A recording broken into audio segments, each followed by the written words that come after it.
Hey guys, this is Jess Reeves. I currently teach agricultural education at Hoxie High School and am the FFA advisor for our program. And I run that entire department because we are a small school. I am the entire department.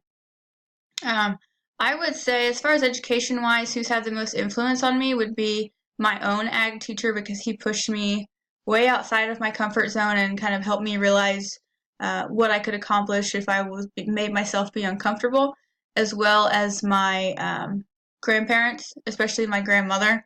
Education was so important to her that she actually ended up lying about being married back in the early 1900s because they wouldn't have let her teach.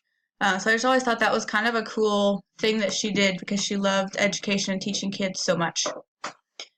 My personality test wasn't surprising for me. Um, my highest was on the agreeableness, which is friendliness and um,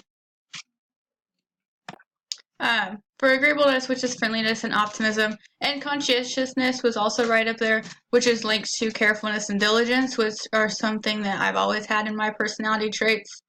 Um, and then on the very low end was extroversion, and if you ask anybody who knows me, I am not extroverted whatsoever. I'm generally a very introverted individual. My two leadership theories were situational and transformational.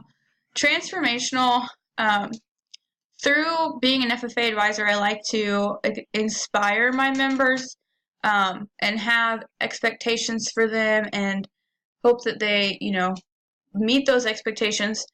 And then we all work towards common goals. And I also pick situational because I'll put on many different hats. So sometimes during FFA, I'll have to tell a student what to do. Like you have to tell them exactly what to do or it clearly doesn't get done right.